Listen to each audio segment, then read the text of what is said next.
కేంద్ర రాష్ట్ర ప్రభుత్వాల తీరుపై మాజీ కేంద్ర మంత్రి కాంగ్రెస్ సీనియర్ నేత చింతా మోహన్ తీవ్ర స్థాయిలో విమర్శలు గుప్పించారు. దేశానికి యుద్ధాలు ఆయుధాలు కాదని సుపరిపాలనతో పాటు ప్రజా సంక్షేమమే అసలు అభివృద్ధికి పునాది అని పేర్కొన్నారు. కేవలం ఆయుధాలు కొనుగోలే అభివృద్ధి అన్న భావనతో బీజేపీ ప్రభుత్వం ముందుకు సాగుతుందని ఆయన ఆరోపించారు. కాంగ్రెస్ పార్టీ పాలనలోనే దేశం సంక్షేమ పథకాల ద్వారా అభివృద్ధి దిశగా నడిచిందని చింతా మోహన్ గుర్తు చేశారు. ముఖ్యమంత్రి చంద్రబాబు పాలనలో రాష్ట్రం నేరాలకు కేంద్రంగా మారుతుందని ఆయన ఆందోళన వ్యక్తం చేశారు. ప్రపంచం అంతా ఒక పిచ్చోడి చేతిలో చిక్కిపోయింది. ఎలా ఉందంటే పిచ్చోడి చేతిలో రాయిలాగా ఉంది ప్రపంచం, భారతదేశం, ఆంధ్రప్రదేశ్ రాష్ట్రం అన్ని. ఏంటి పిచ్చోడు? ఎవరు ఈ పిచ్చోడు? ట్రంప్. ఎందుకు వచ్చింది ఈ పిచ్చంతా అంటే కారణం సెక్స్ ర్యాకెట్, చెప్పక తప్పదు. ఎప్స్టీన్ అనేవాడు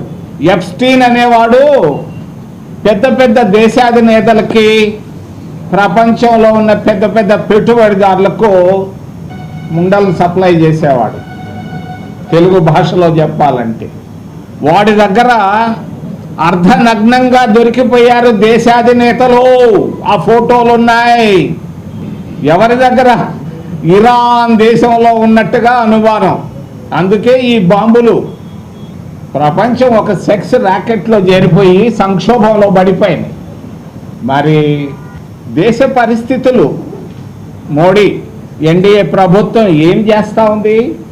ఇడ్లీ పైన పన్నేసింది, ల్యాండ్రీ పైన పన్నేసింది, చిన్న ఉద్యోగస్తుల పైన 30% ఇన్కమ్ ట్యాక్స్ కట్టించుకుంటూ ఏం చేస్తున్నారు? ఈ డబ్బుని జిఎస్టీ ద్వారా, ఇన్కమ్ ట్యాక్స్ ద్వారా, అనేక రకాల పన్నుల ద్వారా ఏం చేస్తా ఉన్నారు?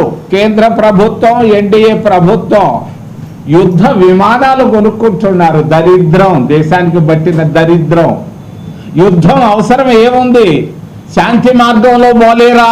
ఈరోజు ప్రజలకు కావాల్సింది సుఖం, సంతోషం, సంక్షేమం.